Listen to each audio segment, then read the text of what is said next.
Good evening. This is All India Radio. I am Nishit Kumar and with me is Gaurav Sharma with the evening news.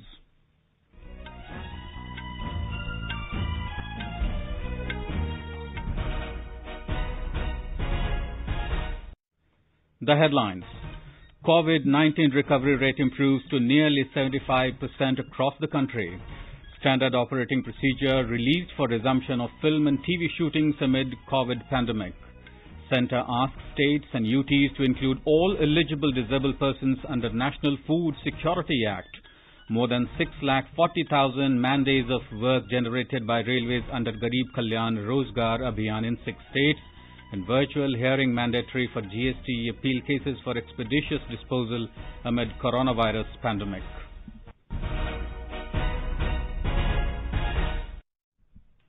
Government today said that India's total recoveries of COVID-19 cases have now exceeded the total active cases by nearly 16 lakhs. Health Minister said the constantly increasing recoveries have ensured that the actual caseload of the country has reduced and currently comprises only 23.24% of the total positive cases. This has also resulted in gradually falling mortality rate. Currently, India's case fatality rate is at 1.86%, which is one of the lowest globally. The minister said it has been made possible due to comprehensive and sustained effectiveness of the centre's policy of testing aggressively, tracking comprehensively and treating efficiently. Higher number of recoveries and declining mortality rate among COVID patients have shown that India's graded and proactive strategies are delivering results on the field. Health Minister said a consistently increasing number of recoveries has pushed India's recovery rate among the COVID-19 patients to nearly 75%. During the last 24 hours, around 58,000 COVID patients have recovered. The total number of recoveries has reached over 22,80,000. Starting from one test in January this year, through a single lab in Pune, India has exceeded cumulative tests of more than 3 crore 50 lakh tests so far. The minister said the steep rise in the testing is a result of effective implementation of the aggressive testing strategy of the centre through a focused and graded approach. Keeping a sharp focus on the test, track and treat policy, the tests per million have seen a boost touching to 25,574 today. The testing strategy also ensured a steady expansion of the national lab network. Today, with 983 labs in the government sector and 532 private labs, 1,515 labs are providing comprehensive testing facilities to the people. COVID-19 cases the world over have reached 2 crore 32 lakh 8,492 mark. USA has the maximum number of cases in the world with the tally of over 56 lakh 68,000 cases. Brazil has second highest cases with over 35 lakh 82,000. Globally, over 8 lakh 4,000 people have lost their lives to COVID-19 so far. US has the maximum deaths from the disease at over 1 lakh 76,000. Brazil has the second highest rate of deaths due to pandemic with over 1 lakh 14,000. Mexico with over 60,000 fatalities is third. The Information and Broadcasting Minister Prakash Javadekar today released a standard operating procedure for film and television program shooting amid the COVID pandemic. Mr. Javadekar said that the shooting and production for television and films can begin now. He said that many parts of the country have seen a complete closure of this segment of the industry and fewer states have allowed partial shooting, but today the government is laying an SOP as per the international experience.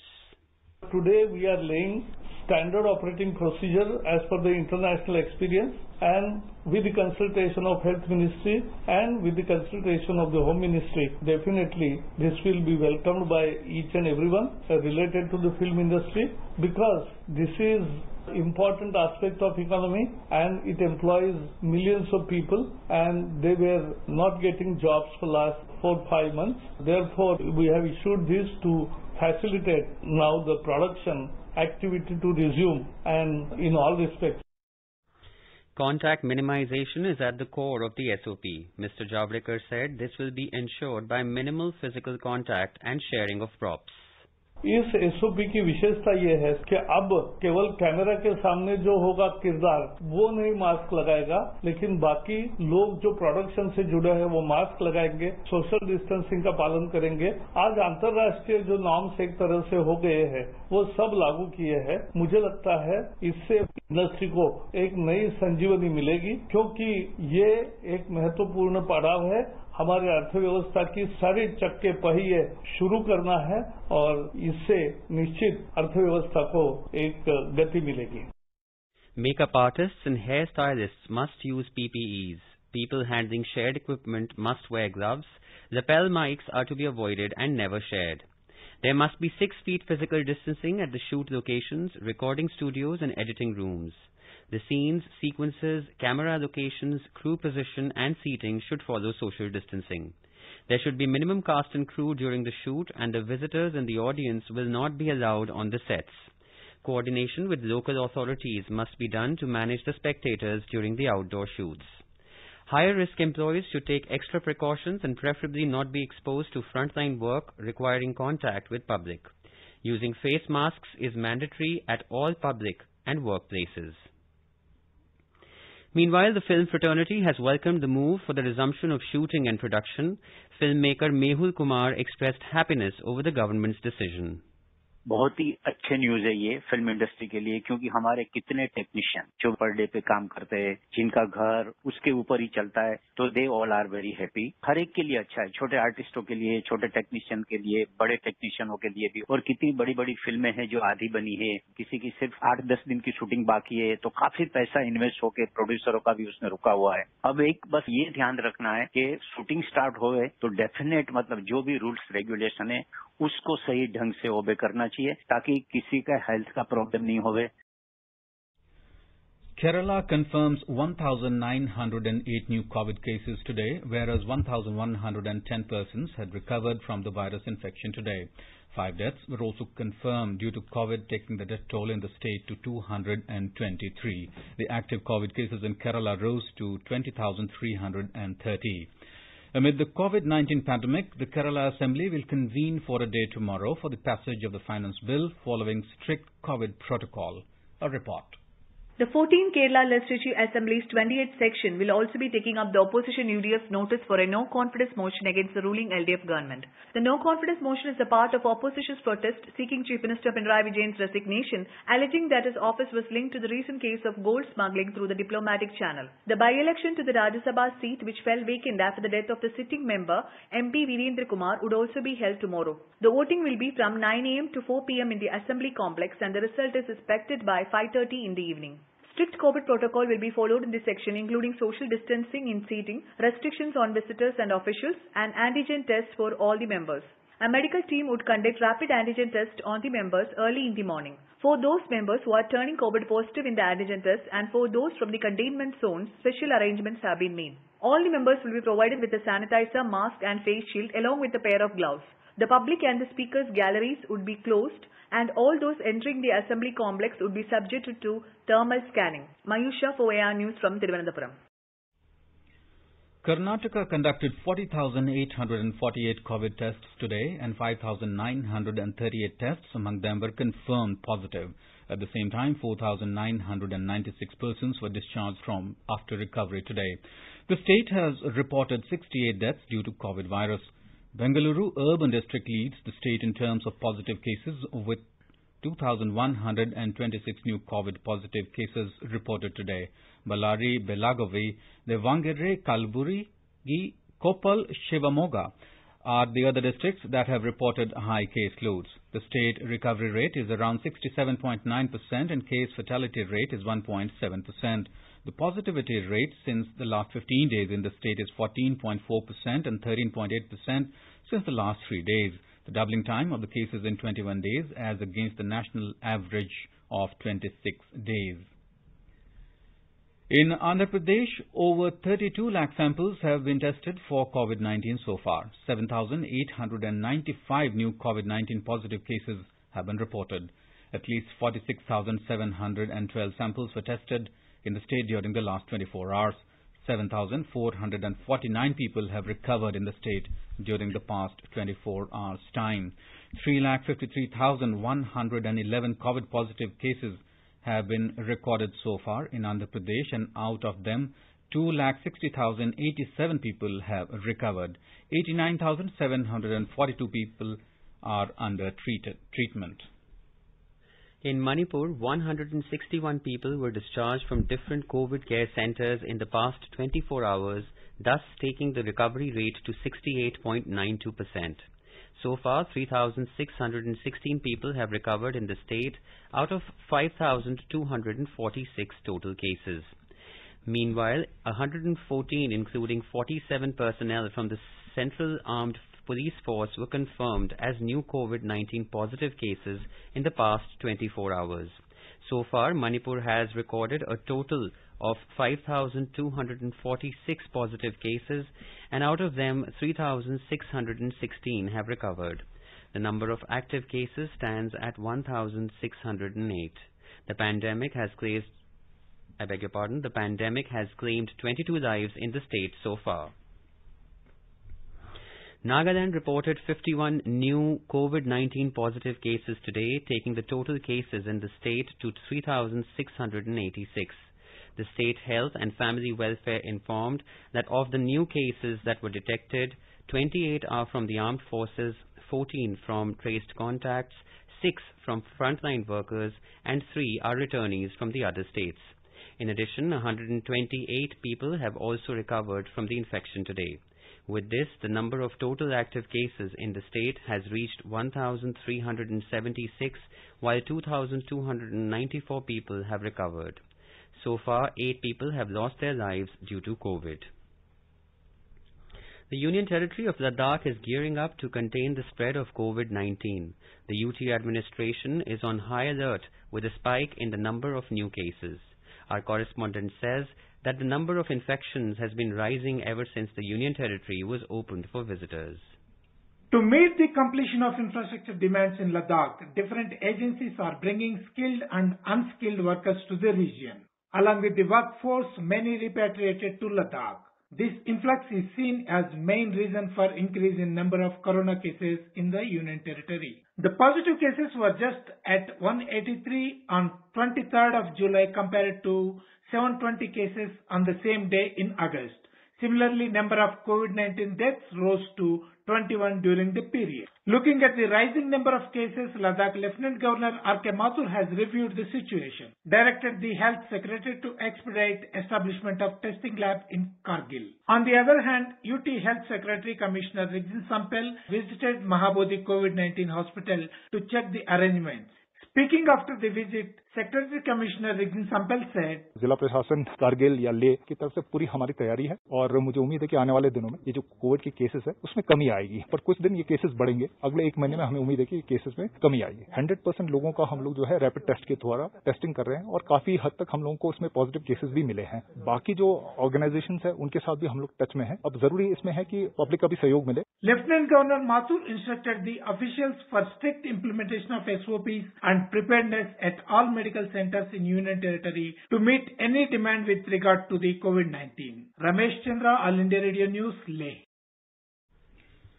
In Assam, over 400 people have donated plasma in the state. Talking to AIR, Mission Director for the National Health Mission, Dr. Lakshmanan S. said that nearly 500 units of plasma have been administered so far. He said that there are 5 centers in Assam where plasma can be donated.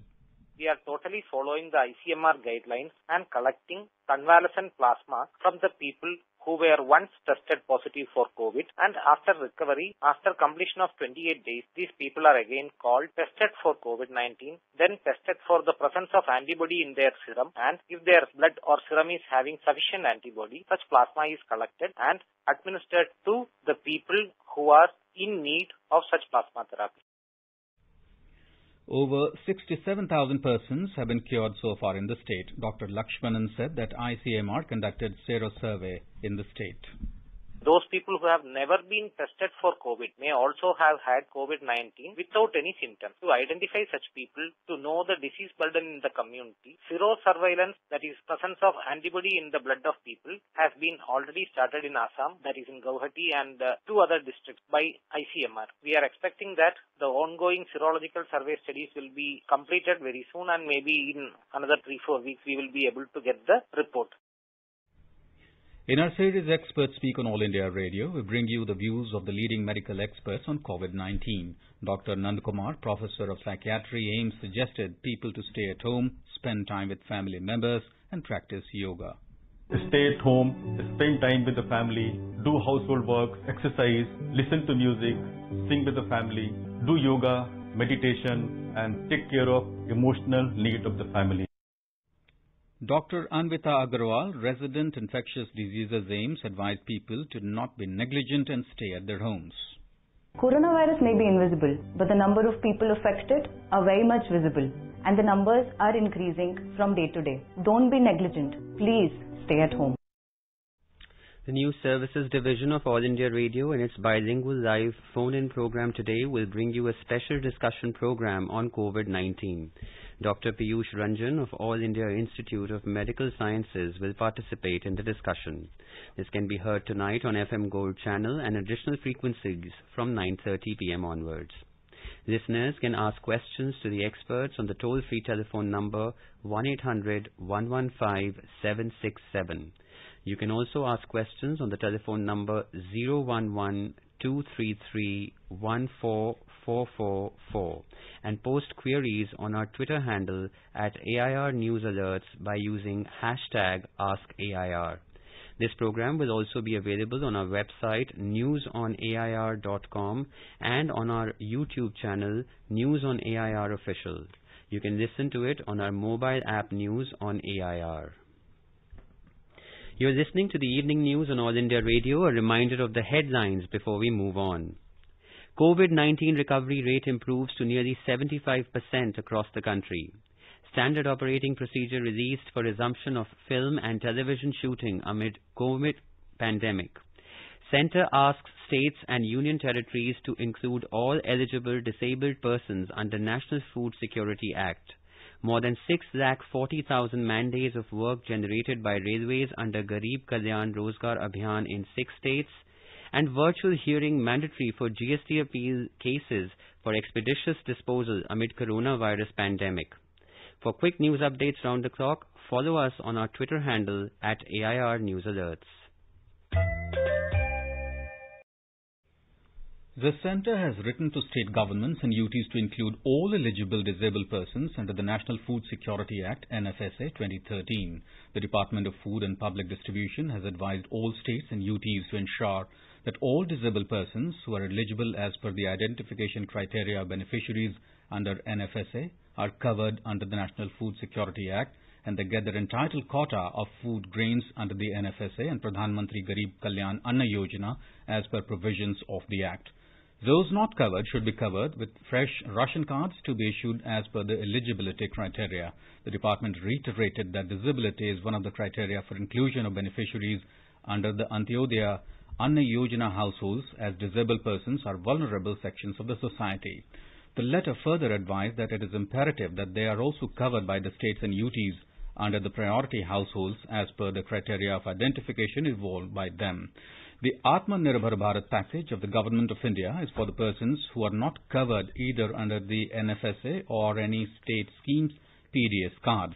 The disabled persons without ration cards are also eligible for getting benefits under the Atmanirbhar Bharat package.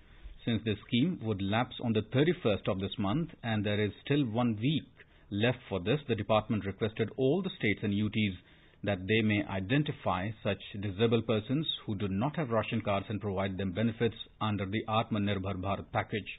The letter also mentioned that the scheme started in May this year, and it was presumed that all eligible beneficiaries without ration cards, included the disabled persons, should have been covered.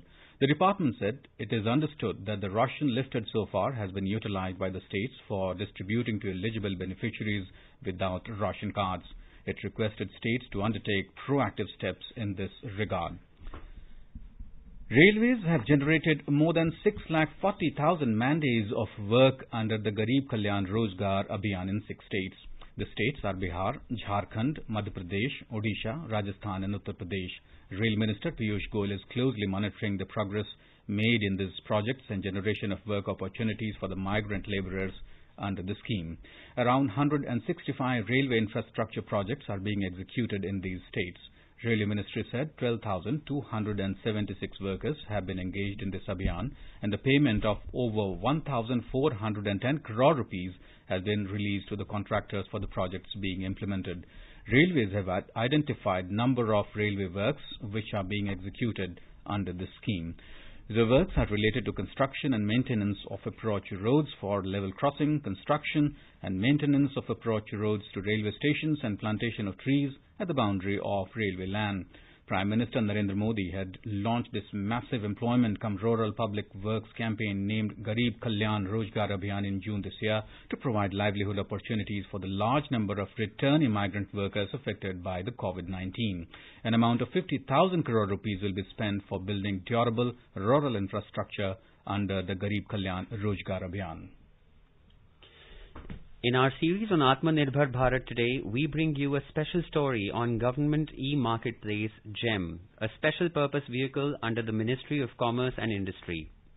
GEM is an online platform for procurement of goods and services by government, departments, public sector units and other agencies.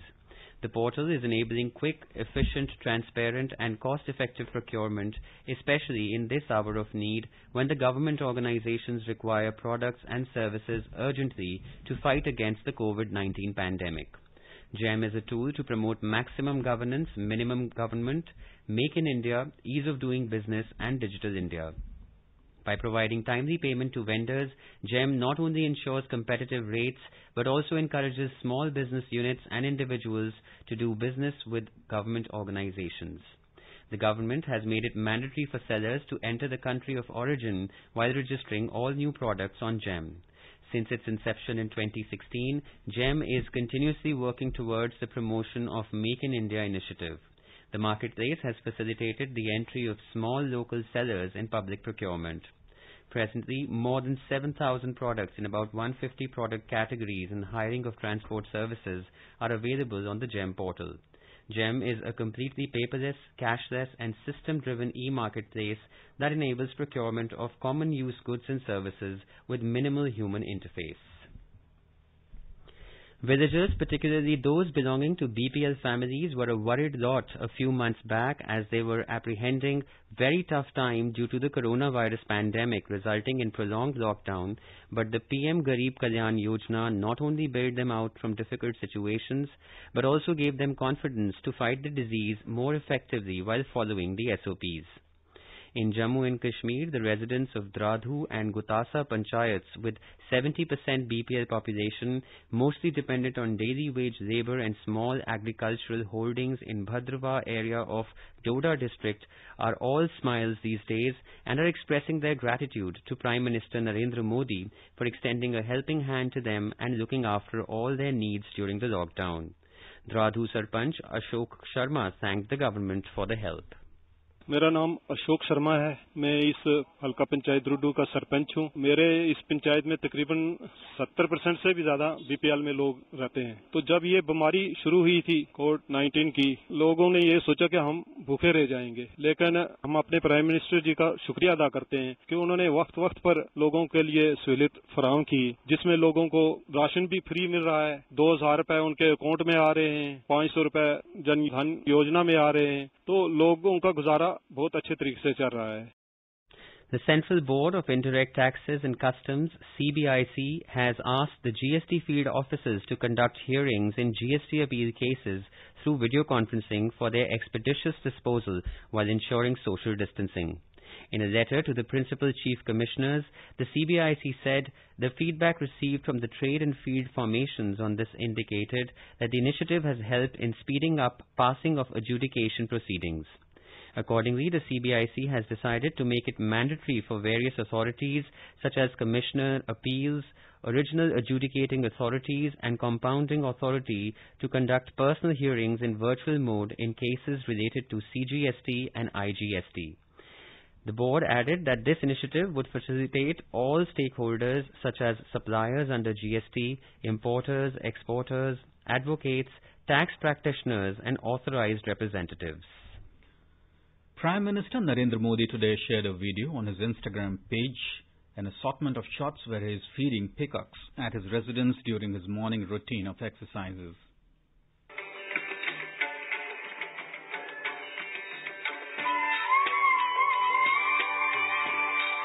The peacocks are often a regular companion during the Prime Minister's routine of exercises. At his residence, Mr. Modi has also placed chabutras, star-like structures found in rural India where birds can make their nests.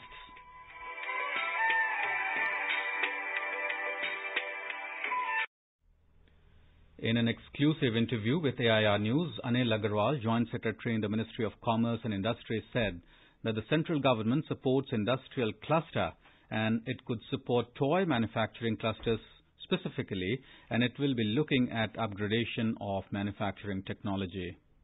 Creation of campaigns on a large scale, apart from some very backed by solid designing and then transferring of technology to manufacturing units across the verticals of artisans, MSMEs and the larger units. So we can organize these artisans into producer companies so that they get organized, and then each of these companies can be supported financially, they can be supported in terms of building brands, building market linkages, they could be given loans like we do for different industries. For a full interview, listen to the Spotlight program on FM Gold channel and additional frequencies from 9:15 p.m. onwards. In football, Paris Saint-Germain PSG will take on Bayern Munich in the UEFA Champions League final in Lisbon tonight. While Bayern Munich have won the title 5 times, PSG entered the summit clash for the first time. The competition, which started in June 2019 with a preliminary round, comes to a climax between the best side in world football against one of the planet's finest forward lines. And now, let us take a look at the weather forecast for tomorrow. The national capital Delhi will have generally cloudy sky with light rain. It will have a minimum temperature of around 26 degrees Celsius and maximum of 34 degrees. Mumbai will experience generally cloudy sky with moderate rain. The minimum temperature will be 26 degrees Celsius. The maximum will be around 30 degrees. Chennai will have generally cloudy sky. The temperature will hover between 27 and 35 degrees Celsius. Kolkata will witness generally cloudy sky with a few spells of rain or thunder showers. On to the north, in the Union Territory of Jammu and Kashmir, the minimum temperature will be 26 degrees Celsius in Jammu, while the maximum will be around 34 degrees. The city will have partly cloudy sky with possibility of rain or thunderstorm or dust storm. In Srinagar, the minimum temperature will be around 17 degrees, while the maximum will be 34 degrees. The city will have mainly clear sky, becoming partly cloudy towards afternoon or evening. Ladakh will have mainly clear sky. The temperature will hover between 12 and 30 degrees Celsius. In Gilgit, the temperature will hover between 18 and 37 degrees Celsius. It will have mainly clear sky. In Muzaffarabad, there will be partly cloudy sky with possibility of rain or thunderstorm or dust storm. Vice President M. Venkaiah Naidu and Prime Minister Narendra Modi have greeted the nation on the occasion of Nuakhai, a harvest festival celebrated in parts of the country, especially Odisha. In his message, Mr. Naidu said, Nuakhai reflects man's close relationship with the nature. The Prime Minister said, Nuakhai is about celebrating the hard work of our farmers. He said, it is due to their efforts that our nation is fed. India's top sprinter Duti Chand has said that her selection for the Arjuna Award has come at the right time, as it would motivate her to breach the difficult Olympic qualification mark. The 24-year-old silver medalist in both 100 meters and 200 meters in the 2018 Asian Games was on Friday selected for the honour along with 26 others. And now, before we end the bulletin, the headlines once again. COVID-19 recovery rate improves to nearly 75% across the country. Standard operating procedure released for resumption of film and TV shootings amid COVID pandemic. Centre asks states and UTs to include all eligible disabled persons under the National Food Security Act. More than 6,40,000 man-days of work generated by railways under the Garib Kalyan Rozgar Abhiyan in 6 states. And virtual hearing mandatory for the GST appeal cases for expeditious disposal amid coronavirus pandemic. For details of these stories and more, log on to our website www.newsonair.com and News on AIR app. And with that, we end the evening news. Good night.